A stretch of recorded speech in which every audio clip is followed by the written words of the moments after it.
The greatest football games ever played all in one weekend? Maybe so, and it sucked us back into the NFL.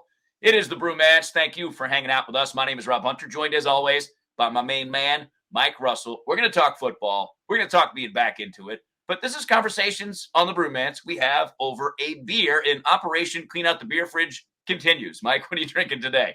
Project Dank from Cumbre, and the cool thing about this is their winter edition, winter style. I don't know what they call it, but anyway, it's their winter one. And as winter's waning here in the Valley of the Surface of the Sun, it's good to get the winter beers a good tasting before it's pool weather. And that's what I love. I mean, the Northeast, where I grew up, is getting a bunch of snow this weekend, apparently, and we're here in the sunshine, 70 degrees. It's a beautiful, beautiful thing. Soon to be in the 80s. So I am going with a local favorite, Huss Brewing Company's Coffee Kolsch. Now, this is a beer, Mike, that at first, when I started drinking it, I did not like coffee. So I did not like the beer as much as I do now, because I am now an avid coffee drinker. So I like this combination of flavors, and it just blew up all over myself. So it happens. It's all good. It's never happened before. Never happened. No, it's first time. Mm-hmm. Let me dial this back a little bit, because the first time you and I had this beer, I bought it to review, and I bought it to review for you because you hated coffee. So it was kind of my big bro, like, let me go and get him now. I got coffee beer. Yeah, and then he came over to my house, and I was a single man at the time. My wife and kids were gone, and so we thought it would be very intelligent and grown up of us to review the beer on my trampoline, and we did successfully. We did. Nobody was injured. Rob almost broke his neck, and almost is fine. Almost doesn't even get you in trouble with the missus. Exactly right. I tried to do a backflip. I don't recommend it, but I do recommend this beer. We'll rate and review both of them coming up a little bit later on in the show. But, Mike, I was incredibly enthralled with these football games this past weekend. This was competition at its finest. And I think that's what stands out to me about football. Every play is a matchup. It's a chess game. So I've kind of altered the way I watch football. I don't watch all the games like I used to. If the New England Patriots are playing on a Sunday and it's on TV, or a Thursday night, I'll watch it. But then I'll pick one game every week and watch. And that's what I've surmised. I just love the athletic competition, because these are the greatest athletes on the planet, and they abuse each other each play. So it's like a modern gladiator sport, which we've talked about before. But the back and forth, all the games ended on a field goal or a last-minute touchdown in overtime, like the Chiefs beating the Bills. Yes. Awesome. Now I'll tell you this. I want to back up a little bit, because at a different previous radio life, I did a couple of shows with Jay Feely, the kicker, old Cardinals kicker. Now I believe he's doing college stuff for CBS. And he told me, he said, look, I feel a little bit different than you, Rob, because the beating up part, those guys I don't know what it is, but they line up before the games. This is what he was telling me on air. So it's not like I'm, giving away any secrets of the trade. They get a shot in the tuchus, right in the keister. They'll line up for it, and they don't feel a thing. It doesn't impact your performance. You just don't feel anything. So when they get drilled by a 300-pound lineman going 40 miles an hour blindside and get up and toss the ball to the ref, they didn't feel that. Awesome. They feel it the next day. Oh, yeah. So I think that's what I would want to see. I would want to see NFL players on Monday morning. That's what I want to see. I want to see what those guys trying to roll out of bed, because that would be comedy, because they obviously now feeling all the effects of what happened over the weekend. And this is where there's a dichotomy, right, between liking football and not. It's so much more than Kaepernick kneeling back in the day. I never thought that was a big deal, because, look, I look at the freedom of speech, the First Amendment that we have, gives someone the ability to do that. You want to 100%. Do that? That's awesome. And I like that he did it, because he let us know where he stood. Perfect. I'd rather people do that. So he didn't stand. He knelt. He showed us where he knelt. That's true. Yeah. Okay. Just saying it. Yeah. Mm-hmm. I'll take care of the dad jokes from the side of the screen, but I got it. But I never stopped watching football because I like it. Yeah. And I don't think all the players think that way, like Kaepernick does. So I couldn't justify, I'm just boycotting because of one guy who doesn't even play in the league and hasn't played in the league in several years. So in staying with it, What's that? No, he didn't even play in the last year he played. I mean, Exactly. he lost 11 of 12 games. Mhm. So yeah, it wasn't about kneeling that Cap doesn't have a job. It's because Cap is not a good quarterback. Right. And Period. I'm not one to shy away from controversy. I'm not one to boycott things because one thing happened. Now, if the NFL went all in and we all hate America, okay, maybe that's a different conversation that we have. But I think it was like 2 or 3, maybe it was 10 guys that took a knee, or maybe some guys did it one game. So I was like, whatever. They're allowed to make a statement.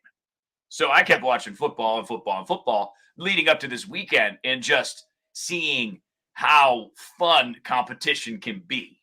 But no one is going to stop. You're not in the minority at all there, pal. You got to understand that these are it's the greatest game we have. People watch. I'm a big baseball freak. I think baseball's better. I love watching baseball. I'll watch every baseball game. I love watching baseball.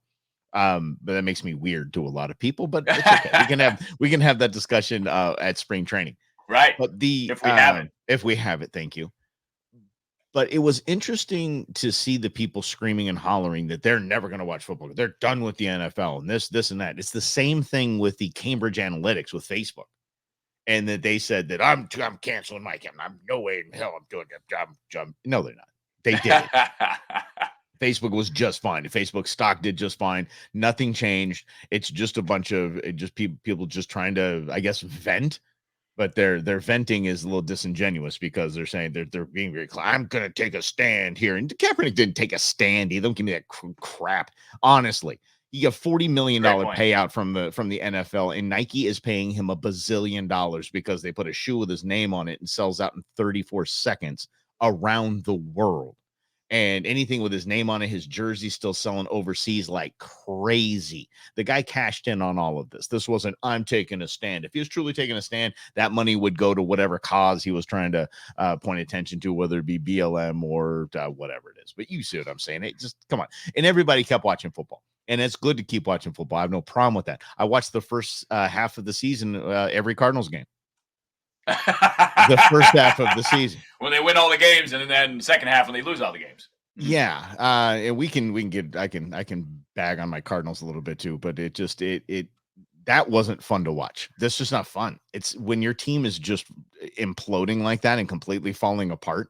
It's just not fun to watch. I'd rather watch the Dolphins Patriots. I'd rather watch some of the game that really doesn't have a lot of meaning to me, just because I can enjoy the competition. I can enjoy maybe those. No. Okay. Yeah, that would be a little competition. I'd enjoy the competition, enjoy watching the game instead of, oh my gosh, again, Cliff called that. Yeah. Well, but I think there's an emotionality there because it's your team, right? And that's one of the things that I've done is take my emotions out of watching football. So it's just about the game rather than about the heartache and the heartbreak when your team goes 8-0 or 10-0 and then gets booted from the first round of the playoffs. Yeah. Or my team that I root for the most, New England Patriots, same thing. Rookie quarterback. And people, they went on a run and everybody was like thinking Super Bowl. I'm like, it's a rookie quarterback. You know how hard it is to take a rookie quarterback through the playoffs? Like, everybody kind of calm down on those expectations a little bit. But it does, I think, the other issue here, Mike, is our relationship with so-called protesting. Because a lot of people, at least in my estimation, in working in broadcasting and politics and sports for the last 20 years, of which 07, 08, social media really became big. There's a lot of things. A lot of people said that they were going to protest, and nothing ever really changed. Remember the hashtag Save Our Girls when some girls were kidnapped, and I forget if it was Nigeria. Yeah. And we had a hashtag, but nobody cared. Never went and found the girls. I mean, they were released slacktivism. later. Yeah. Mm-hmm. It's just slacktivism. It's if you put a hashtag or you post something and you get really fired up online, that's not activism at all. And the cool thing is actually Barack Obama brought that up. He's like, you don't even stop this. You're not doing anything. He's like, It's just terrible. Just being online and popping off on somebody and just, saying your stance online and on social media isn't protest at all. And there's a weird patriotism test that comes along with some of that, especially the football one, where if you support Kaepernick or his right to do so, somehow you don't love the country enough. Right. Like, that's this weird litmus test that we put upon each other. And I've always found that to be bizarre because, again, I'm like, are you saying to me that you care about the country more than I do? Well, how do you really measure that? You can't, but Exactly. you're going to get judged. Yeah. You're still going to get judged. It doesn't matter. I mean, Rob and I have seen this a bunch of times. I mean, we've seen this in things that we say in Russell and Hunter, and we got like, oh my gosh, we didn't know we're causing that big of a stir. We're really patriots. We honestly love this country very, very much. We love our freedoms, and something. I love my kids very much. It doesn't mean I can't call them out for their nonsense or smack them over the head a couple of times. It just is what it is. I mean, I don't love them unconditionally. I love this country unconditionally, and if I take a look at something that maybe is not right with our nation, that's okay. That's how we grow. That's how we build. Especially by talking about it, which is part of what we do here on the Brewmance on 550 KFY and the podcast. Thank you for being here. In a moment, let's switch gears, but based on that same thing, because many people finding that COVID off-ramp where all of a sudden cases are at an all-time high, new administration, no one cares anymore about the deaths, the cases. That's next, right here on the Brewmance. Is it time? Are people looking for a COVID off-ramp?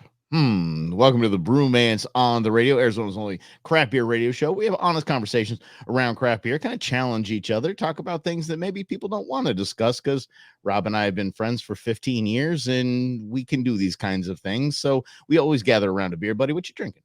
I'm drinking Huss Brewing Company's Coffee Kolsch, made right here in the beautiful state of Arizona, in the Valley of the Sun, Tempe. Specifically, this is a beer that Mike and I reviewed on a trampoline. So if you go to YouTube and type in the Brewmance, you'll be able to see that. It's worth revisiting for me because at the time of that review, I gave it a low score because I didn't like coffee. Well, now I've revisited that because I love coffee. And Mike, about the trampoline, the thing is, we were at a work event years later, and this is probably 2 years ago, and we were telling the story about reviewing Coffee Kolsch on a trampoline. And this woman like popped her head, like got like low, like elbow level, and like popped her head in between us and said, "Who's talking about my beer?" And we're like, that's us. What do you mean your beer? She goes, "I'm Leah Huss." And I'm like, okay, well, that's fantastic. Nice to meet you. Yeah. So that's the way we met the Huss crew. Good people. Very, very good people. I'm drinking this from Cumbre. This is their Project Dank. This is their winter edition. So I figure as things are warming up here in the valley, winter's going bye-bye. So let's, the 3 days of winter that we had are going bye-bye. So I'm going to give that a try. But is it time? Are people looking for that exit? Are they looking to kind of move on? And I would say the different ways that people are looking to move on is what's interesting me the most. I think those in power are looking for the least damage that they can have to themselves politically and financially. I think those that have been all in with either one side or the other are looking for a type of exit that doesn't hurt them socially, right? Doesn't take that emotional equity that they have and the decisions that they made over the past 2 years, whether it's doing things for their community or doing things for their family, protecting and the like, and doing the research. They want to, if we step away from this, they don't want to look like, see, you didn't have to do all that. And that's really, I think that's guiding them in their which ramp to take to get off of this freeway. And then there's some that are just riding down the freeway at 90 miles an hour yelling, "I told you so." That's it, though. There's so much judgment involving COVID. Like, everyone's convinced they're doing the right thing. So therefore, because we're convinced we're doing the right thing, anyone not doing the thing that we think is right should be judged. Like, that's the part that I struggle with the most. Is there was a lot of self-righteous people on both sides, vaccine, unvaccinated. I mean, that was kind of the divide in America, but then there was a political divide as well. And you realize how taken advantage of I feel, because these politicians and these public policy health officials, in my opinion, they lit the flame and blew into it, right, to make it a bigger fire, because their goal was to get everybody vaccinated. But it was an impossibility from the get-go. Not everyone is going to get vaccinated. Some people are going to resist, because I've said this before, Mike, this is the first decision I've ever made on a vaccine. I was vaccinated as a kid, but my parents made that decision. I didn't. So I was very cautious about it. And there was judgment about that, even though I had my own reasons.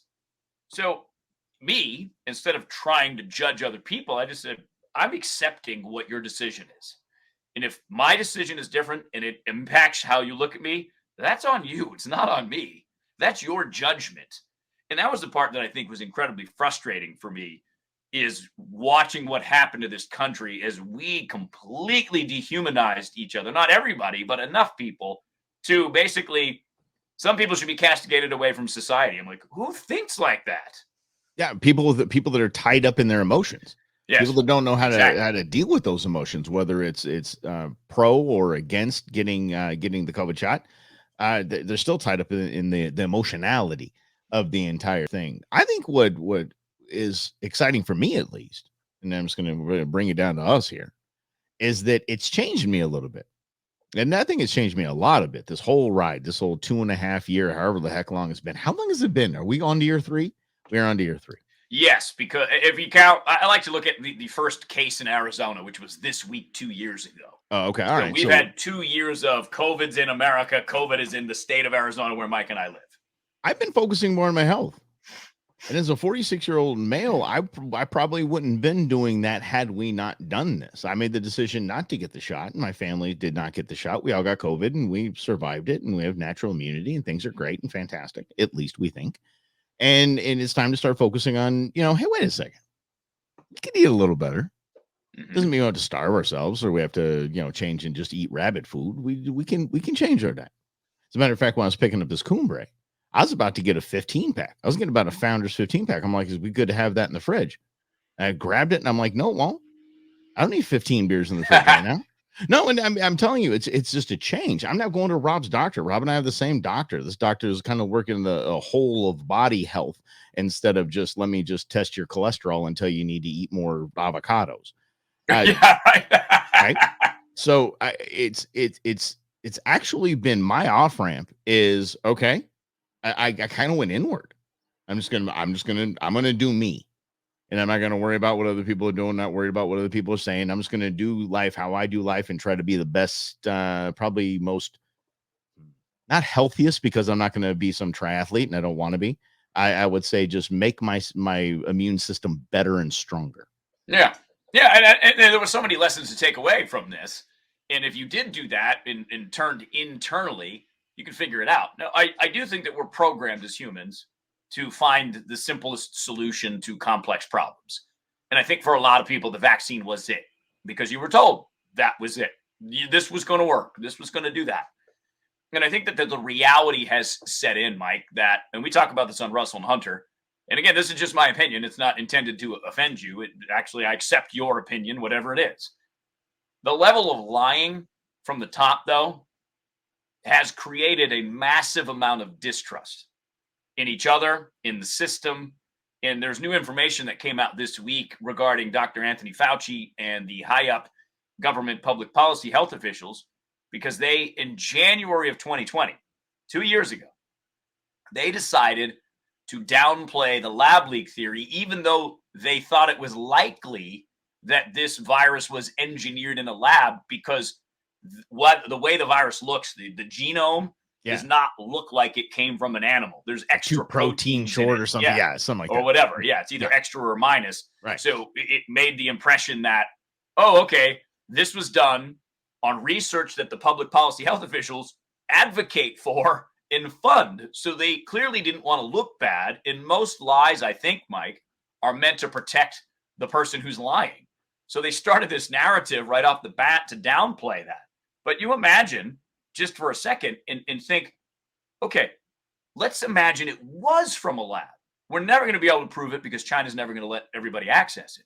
But that's a completely different story than, oh, it jumped from a bat to a human. Because now we're talking about a pandemic caused by humans. And as Jon Stewart said, we need science to protect us from science. And I think that's the difference. We were talking about it this week, was the difference between science and the science. Science is question everything, scientific method, looking through everything, diving into things, and don't trust anything. Just keep asking questions. That's science. Yep. The science is you just trust what we say. And it goes back to the trust gap that is now there, the trust deficiency we have in our leadership in this nation right now. And we do. And it's not an R&D thing. Do you trust if you come out something on TV said FDA approved, are you going to trust that? Are you going to trust guidance from the CDC at this point? You can't. Are you going to trust your neighbors that are judging you because you wore a mask or you didn't wear a mask? There's the trust in everywhere is gone. And I think that what it exposed for, at least for me, is our whole system's based on trust. Our power structure is based on trust. Look at our medical system. Our medical system here is absolutely bananas backwards. This isn't on preventative maintenance. It's on cures. It's based on a profit model. And I've lost over my 2 brain surgeries, 3 hernia surgeries. I've lost complete trust in the medical system. I'm like, you guys aren't even asking the right questions. You're not even answering the questions that I'm asking you right now. And that's why I had to go seek a different doctor that is outside of my medical, whatever the, Banner, Abrazo, or whatever. Yeah, you're in your insurance network too. Like our doctor does not do the insurance model because you can't operate in that model and do the work that she does because the insurance companies don't want to pay for you to get better. It's weird. Do I want a new truck or do I want to be more healthy? And that's what or healthier. Thank you. I'd like to be healthier. And so that's where my money's going. That would go to a new truck. And if you do still trust, and that's a very good way to put it, right? Because your body is a truck, in other words. So mine is, buddy. Yes, that's right. F-250 style, right? But you want it to last like a truck. You want it to be around for 300,000, 400,000 miles. And the only way to do that is to take your health seriously. And I think that this is the same wake-up call that I had during Hurricane Katrina, in that no one's coming to save you. So I was in New Orleans during the storm, after the storm, and the government wasn't coming to get me out. We had to figure out how to get out ourselves. Because the government, in many ways, we stayed behind because we were broadcasters, and that's what you do. But people stayed behind because they had no other options. They didn't have cars, didn't have any place to go outside of the city. So the city decided to put them in the Superdome. You probably remember the pictures, in the convention center. But that signal was, ain't nobody coming to save you. And it took days for those people to get in there, the National Guard, because there was so much water. So they were stranded. Same thing with COVID. I felt lied to. I felt stranded, and now I trust the system even less than I did in 2005 after Katrina. Agreed. Same. Yes. So in a moment, let's switch gears. Okay. Something else that Mike and I did during the pandemic is we went on a hunt and harvested animals, and we're now in the process of eating those animals. So how do we feel about that? Something new for me, old for Mike. So let's talk about that on the Brewmance, right here on 550 KFYI. Next. Mike brought in some chili this week to work. It wasn't just ordinary chili. Nope. It had bison meat in it. Bison meat that Mike harvested. What does all that mean? And what does it mean to us? Let's discuss it over a beer here on the Brewmance. My name is Rob Hunter, joined by Mike Russell, as we combine with The Go Show, Arizona's premier outdoor show, hosted by Mike Russell, with a guest appearance by me this week. That's right. Yeah, it's like guest appearing on things. That's the way to go. This was a big. It was a big event for me because I love chili, and I think last weekend it was really rainy, really kind of gloomy and cold. Well, for Arizona, cold. Let's be honest. We just set the bar where it needs to be set. And I wanted to make like a stew, and I was thinking, I don't know if I want to make a stew because I don't like soupy kind of stuff. I'm like chili, but I want to make Texas chili. I don't make Texas chili with bison. Now, Texas chili has no beans. So chicken is just meat. So meat and chili.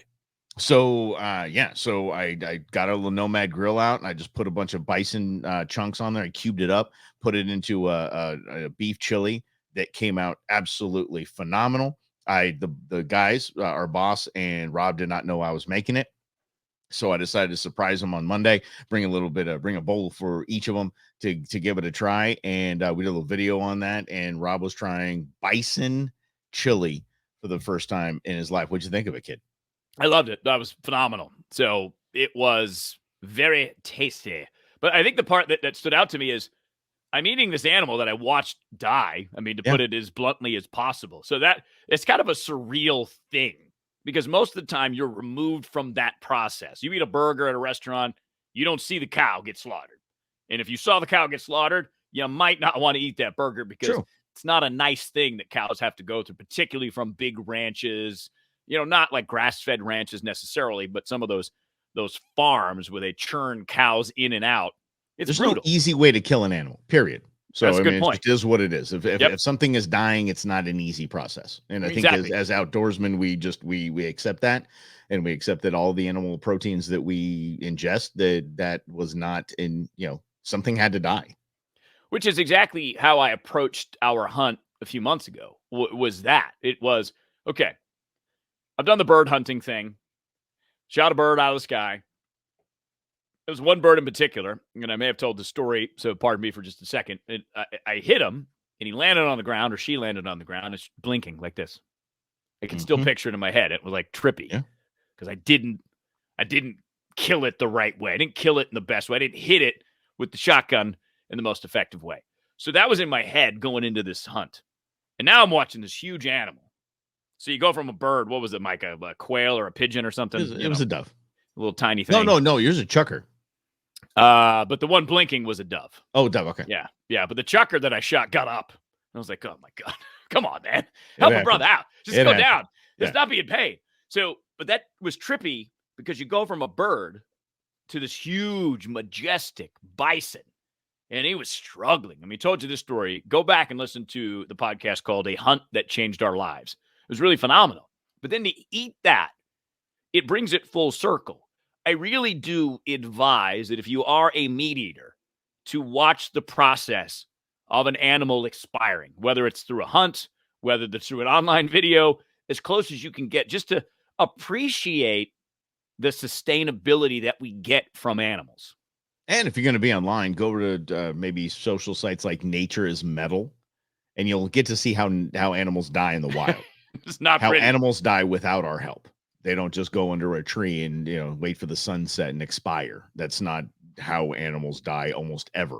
In all animals in the outdoor world. So, but I think it's interesting that we're going to make this a thing where we're going to go on our hunt. Rob went on a pig hunt, which I have the skull. By the way, I don't think Lady Brewmance is too excited about the skull. So we're gonna try to work her into it. We're gonna try to work her into it. Maybe come over for the Super Bowl. Maybe we kind of bring it out. Maybe have it out later on. Maybe see it out there. Hey, what do you think? Now we're gonna do it again. We're gonna go have another hunt. We're going to make an annual guys trip. We're going to have, I just think that's very important in life, at least for me, as I have a household and a man who has good friends like Rob has become my brother and just family, really. And those bonds that we have, I think it's important to get out at least once a year, just do something. So we're going to go do it again. And Rob's like, you know what? I might be an observer this year. And I haven't really pressed him on it because I don't want to. I don't want to push him in any way. If you don't want to hunt, don't want to hunt. But I guess this is a great way to ask now because we have thousands of people listening to us. So I want to know where's your head on that. And once again, me, buddy. I'm not cornering you for judgment or anything like that. I really want to know the process. The weird part is, I still have more difficulty with birds than I do big animals.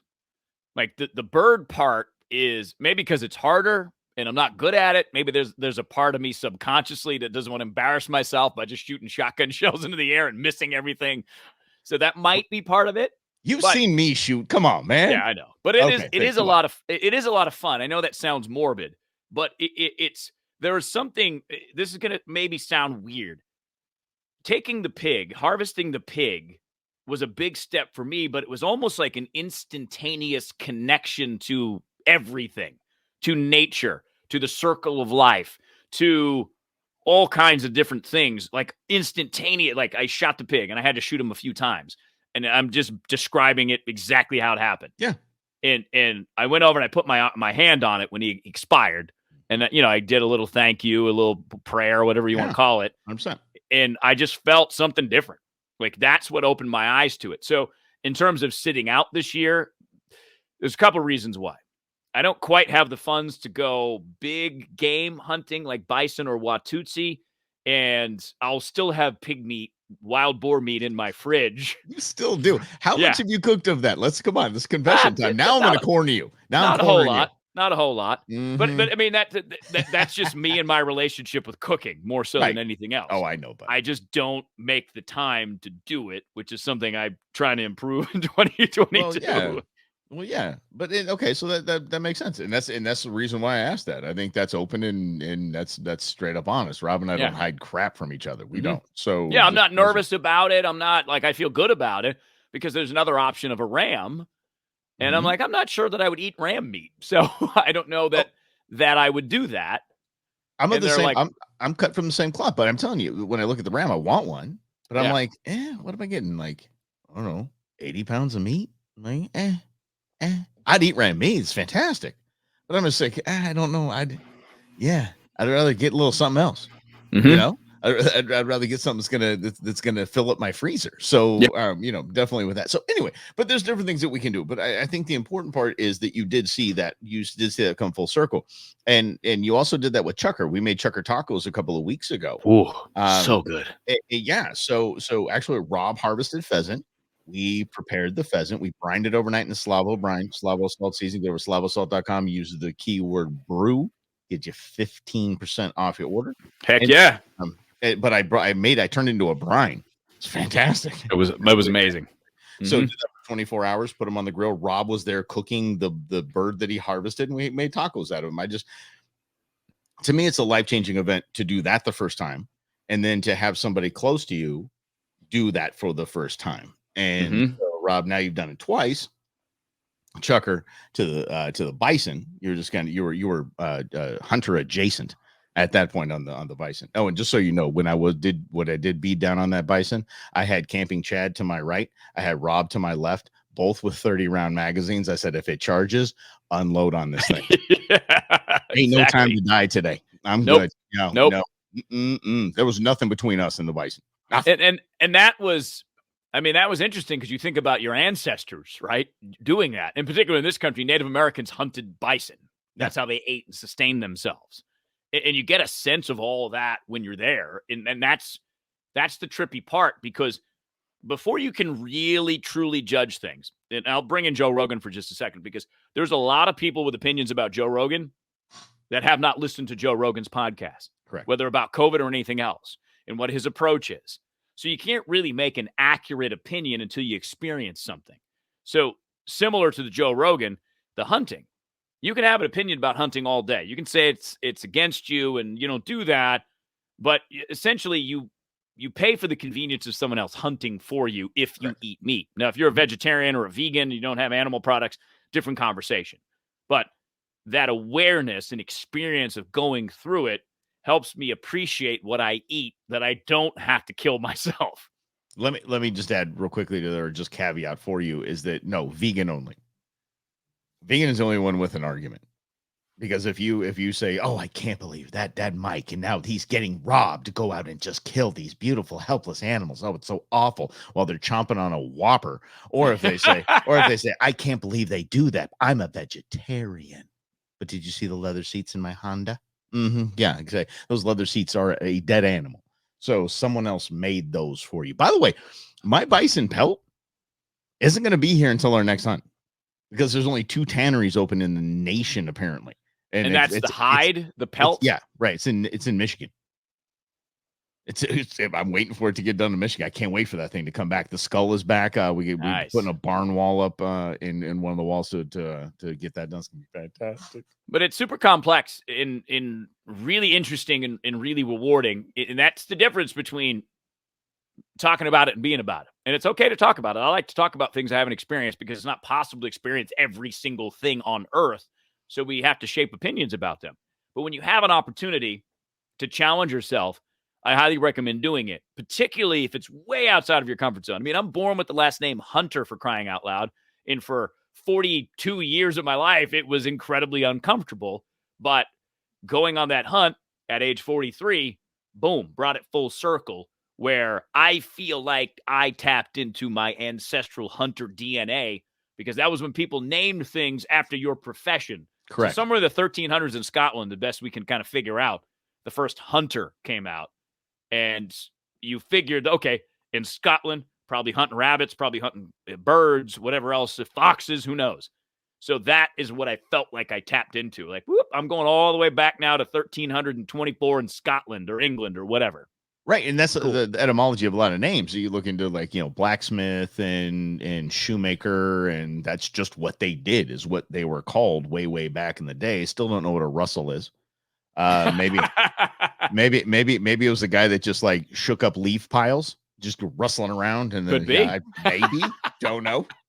Have no idea. But maybe it was fun though. They built big piles and jumped in them, and they were like, "We're wrestling around in there." But like I've said on the Go Show, is I came into the hunting world late in the game, and maybe it was just I knew something inside me was I'm going to connect with this dude Rob Hunter, and I just kind of took the vibe of the name and ran with it. And then when I met him, I would have the wherewithal to make him live up to his name. Yeah, exactly. And I think in regards to the upcoming trip, it's now about paying it forward. So if someone who didn't do it last time in our group wants to do it, and maybe money's an issue, I'll go splitsies perhaps on them. So if they want a pig, I'm like, all right, I'm in for half, but you get to actually do the harvesting. There were two. There were two of those little. Oh, I can't wait. Okay, very good. Now this gets exciting. How cool is that? A group of grown men just communicating and saying, okay, this is how I feel. That's how I feel. I do want to do it. I don't want to do it, and don't feel pressured by the group. And then at the same time, not even pressured by the group, saying, hey, dude, I'll kick in. Let's all just do this together. Exactly. That's cool. Heck yeah. Life's good. It is. Really good. I think it's fantastic, pal. So this is a combination. The Brewmance and the Go Show. Right. Russell and Hunter's, I guess we'll call them properties. Yes, that's true. And talking about anything that comes up. And we appreciate that you're here with us. So in a moment, we will wrap up the Brewmance with a beer review for you. Mike's got a new beer to try. I will reassess a beer that I've tried before and now like more. Next, here on 550 KFYI. Is he a puppy? Is he a dog? No, apparently he's Spider Pup. Jaster is now Houdini dog and escaping the house daily. This is the Brewmance on the radio. Thanks for hanging out with us. Arizona's only craft beer radio show where we gather around a beer, have honest conversations, true adventures, and just talk about things that, happen in life. And we'll get to the dog in a moment. Robbie, what are you drinking, bud? So I switched it up. I finished my Coffee Kolsch by Huss. Okay. So I'm going with another local Arizona-made State 48 Sound of Freedom, another beer that I had, but I am on Operation Clean Out the Beer Fridge. It is rather full, so I got to drink these beers. So whatever's in the fridge for the next few weeks is exactly what I'm going to have. Mike, what about you? Project Dank from our homies out of Cumbre, and this is their winter edition. So I figured it's getting a little warmer, no more winter. So let's go ahead and get out the winter stuff. So this happened this week. It's been absolutely crazy because our puppy, who is not a year old yet, is a German short hair pointer. I was out of jeans. I wear jeans to work every day. It's kind of my thing. Just wear jeans. I was out of jeans. So I grabbed some pants that apparently I've gone hunting with a couple of times because both of my German short hair started to lose their bleeping minds. Like there was something was up, right? Something was going on. And dad gets his pants on, dad puts his boots on, and I started hunting in my boots as well. So I think they were like, okay, it's on. Today we're going hunting. And they were in the backyard when I left, and they were freaking out, barking and yelping. And I'm like, okay, whatever. I pull out of the driveway. I start driving down the road, getting out of the cul-de-sac. I look in the rearview mirror, and here's little Jaster, 11-month-old Jaster, like Seabiscuit, just running down the street. I'm like, how in the world did he get out? Well, he decided to jump up on my barbecue and then jump over the wall. Wow. So 6-foot wall. So I bring him back in the house. I'm like, hey, you can't have this. This is crazy.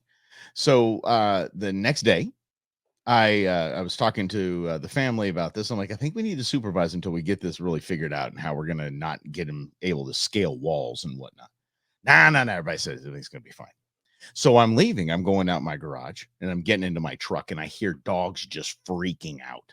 And my neighbor, she's looking up at the top of my wall going, oh my gosh.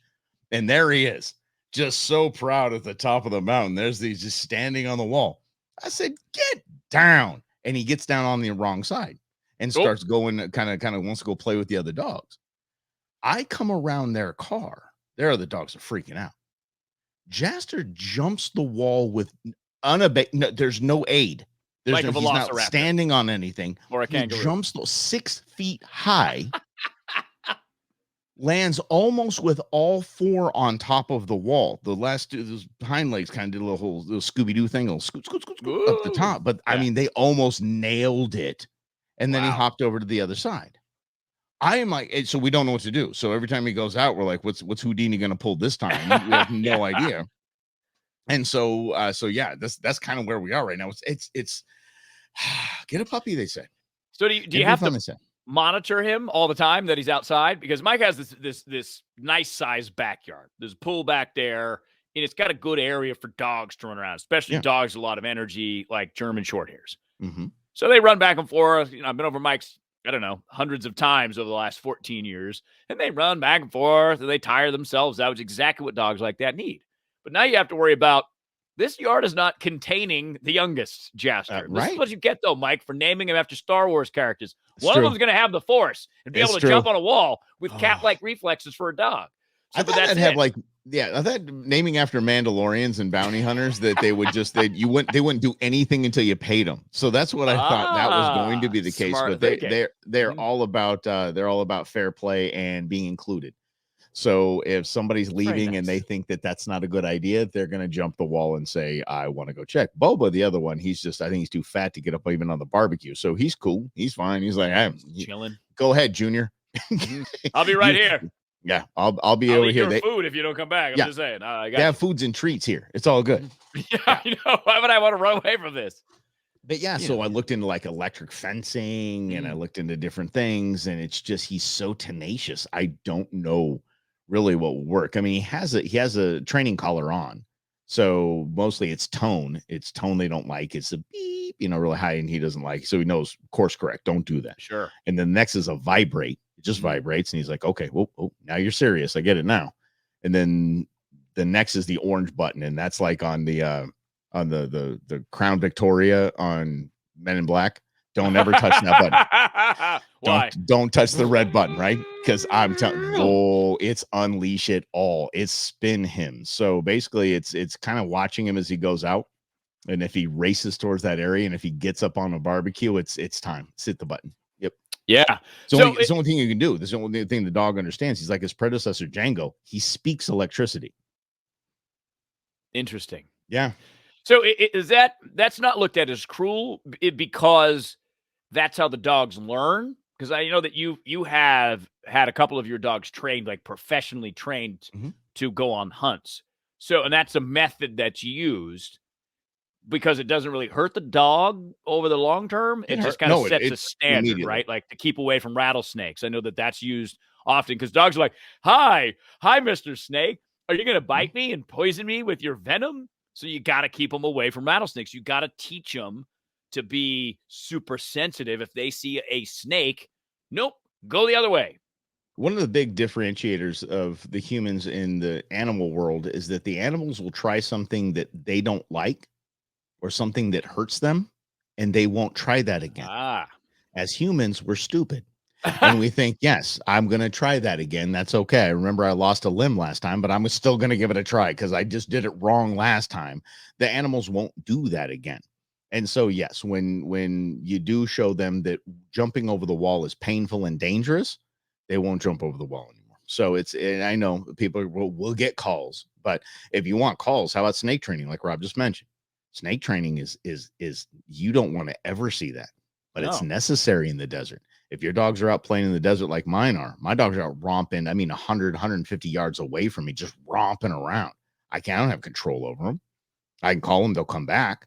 But between that 100 yards, there's probably a rattlesnake. There's probably several rattlesnakes, and they want to see it. They're like, ooh, this thing makes noise. That thing's like a toy.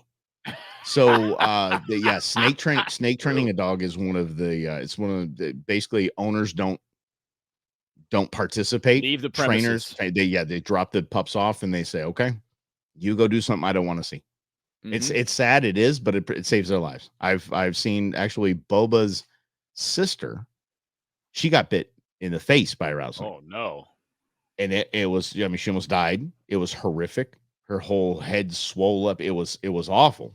And it was painful to see. So I'd rather the dog get zapped once or twice and then never have that happen again. It's like we talked about vaccines at the beginning of the show. When you're a kid, you're getting freaking needles jabbed in your arm. It hurts and it's terrible and it's awful. And the kids are screaming and crying. And you're like, this is for the good. I promise. So it's not bad later. Good point. That's a great analogy. Because you think about it's justification like mostly because I do feel bad. I do. I don't want to ever hear them yelp. But that's the great part about being human is that we do have those emotions where we do feel bad about certain things and we want to make it better, but we know, okay, the short-term pain in this case, or Yelp or whatever, is better than the long-term risk of, hey, Mr. Snake, you want to bite me in the face? That's or I'm going to jump the wall and I'm going to go knock down the old lady down the street. Exactly. Or I'm going to get hit by a car. Exactly. And that, like, I was a kid when the first dog I had when I was a kid, Toma was his name. He was a big white kind of husky thing. Got hit by a car. I went to Florida for my aunt's wedding. Came back, the dog was dead. It's traumatizing for a third grader to have their dog die. Exactly. And you look at it like, look, did you spank your kids? Why? Because they needed to feel some sort of pain and punishment for their actions, and of course corrected them. Okay. I'm my dog's dad. And I can't catch him to spank them because they're too damn fast. And Rob knows they are really fast. Yeah. Rob knows I don't run. To that. Yeah. Nope. Yeah. And if even if you ran, which is so funny because I was just thinking about, I'm like, okay, next time I go out in the field with the pups, I'm going to chase them. And I'm like, no, I'm not. They're not way even too the fast. fat one. Not even the fat one, dude. No, he's got you. So graceful. It's something. Go to the Go Show, Mike's Go Show, and just see on Instagram some of the things that these dogs can do. Because I know there's some videos out there. I know there's some pictures. And they're so graceful. It's like what they're meant to do. And it's I think we all have an intuition and we all want to do a certain thing. We're called to do a certain thing. And you really get congruent when you follow that intuition, which Mike and I just had this conversation. There's certain things about my life I don't want to be honest about or didn't want to be honest about for whatever reason, because I feel like it makes me look bad. I'm embarrassed by it, whatever. But I don't care anymore because I'm not worried about judgment. And watching those dogs is a reminder to me to do what your spirit tells you to do, because those dogs do what it looks so amazing and they're so happy and you can see that they have a purpose. And maybe this is weird and too deep to put on a dog, but it's just something you witness by seeing it in person. And that would be another thing too, like to encourage you to watch how an animal expires, whether it's nature versus metal or nature is metal or in the field. But watch these dogs too, hunting dogs, do what they're bred to do. Because it is a sign that we're supposed to do the same thing. And it's a brilliant point, but from our pal Julie down at Bear Paw, she's a breeder and she's a train, and she's very in tune to what a dog needs. And she says, if you have like a lab that has behavioral problems, those are almost synonymous. And the reason why they're synonymous is because a lab was it's a Labrador Retriever. It was meant to get in the field and do that and to retrieve. If it doesn't have a job, it'll just start acting out because it doesn't have a job. It wants a job. It wants to do something. It wants to provide for you as you provide for them. It's a fantastic, fantastic thing. I'm telling you, the more you run your dogs, the happier they're going to be. I dog sat our friend Pamela and Chris's chocolate lab back in the day, Chewy, when he was still alive. Yeah. And I took him out to the park and we just threw the bumper or whatever it's called. Oh, yeah. And he'd bring it back and he was so happy. He loved it. And I was like, okay, dogs have intuition too. And that's what they're bred to do. And that's what they want to do. And that's amazing. Jasper is stupid fast. Not only can he scale walls, he is stupid fast. I mean, the fastest dog I've been around several hunting dogs. I've never seen something move like this. Cool. It's just with speed. He's jumping bushes at a time and he's not breaking stride. It's just a beautiful thing to watch. It's crazy. It's scary if you're trying to keep up with him. Yeah, sure. But the great thing about him, he comes back. Good recall. Well, but for him, it's natural, right? Because he has not yet been trained the way that his brothers have been trained. Right. So it's just all natural instinct that's not quite honed into what it could be. And he's already this good and this fast. Fun to watch. Yeah, and his biological sisters. Mike is this dog dad. Jumping over walls. Oh my gosh. Yeah. So good luck with that. So, but by the way, and I will turn you on to that. So, honest dog breeder. You look into it. Julie is she's got a fantastic podcast. If your dogs are acting up, she can help you out. She understands. She speaks almost dog. She's like the local, Caesar, the dog trainer, whisperer dude. Yeah. So, yeah. Maybe a future guest on a future Brewmance podcast. I think she should be. Yeah, because I have some questions already, so I would like to know more. about All right. this Okay. process. So Okay. this is what we do on the Brewmance. We gather around a beer and we just have conversations. So as I just mentioned, I've just decided I'm going to show you my flaws. I'm not trying to protect myself anymore. So it's like a new era, and the Brewmance is going to have a lot of that. Mhm. And we're going to dive deep into topics and share all of that with you because, man, that's what we need to do. I think we just need to be like, all right, let's shed the armor. Let's have honest conversations, which is what Mike and I intended to do on the Brewmance because this is the conversations we've had for 14 years since we've been friends. Right. And what I'm going to choose to do, Rob's going to open up. I'm going to bury things down really deep. I'm just going to keep just smashing them down, and we'll compare at the end of the year. See how that worked out for everyone. I love it. We'll see how it goes. But we got a lot of beers in the meantime to share with you. We hope that when you listen to the Brewmance, either you're enjoying the conversation or you're grabbing a beer and sipping along with us. We'd encourage you to reach out and tell us what you're drinking. Facebook, you can find us, the Brewmance. Instagram at _Brewmance. And don't forget the Go Show either. If you're interested in anything to do with outdoors, particularly in Arizona, Mike is your guy. Mike has been my guide. He will be your guide if it's something you're interested in, something you're already involved in. So definitely check that out. And Mike, you'll be in good hands with Mike. I've been in phenomenal hands with Mike, and that has kind of helped forge our brotherhood because I feel comfortable being uncomfortable because I know Mike has done a lot of the things before. So I'm like, okay, I'm in expert hands and it's going to be okay. Because if I don't like it and I tell Mike, he's going to respect that. True. But so far, we haven't even run into that barrier. No. So we'll keep going. And safety third is always our mantra. And yes. Let's review beer, shall we? We should. Okay. You've got two. Do you want to start? All right, I'll go quick because the Huss Coffee Coals, look, this is a great beer because it's different, it's unique, it's made right here in the state of Arizona. So if you find yourself seeing this and you're a coffee drinker, you're going to love it because, oftentimes we think of coffees and porters, coffees and stouts, but a coffee and a Kolsch, super inventive, super innovative, I thought, and really helped me like coffee. In the way that it hits you, you got the coffee taste, and then it finishes with the beer notes. It's just a phenomenal beer. So go drink it. I'm going to upgrade. I think I gave it a 6 when I didn't like coffee. I think it's a 9 now. I love it. I think it's a great beer. And yes. Go ahead. No, hit it, buddy. Hit it. No, I just think it tastes. There's a certain candy that I had. My mom always had in the fridge. It's like Fiddle Flicks, Fiddle Faddle. I don't know what it was. Yeah. It's a chocolate, the little chocolate bars. It tastes just like that. It sent me right back the second I had it. I was like, oh, that's so good. That's cool. So it's got that chocolatey notes. It's fantastic. Go ahead, buddy. Sweet Sound of Freedom. That's funny. No, I love that. I think that's a great story. So the second one, the Sound of Freedom, made by State 48.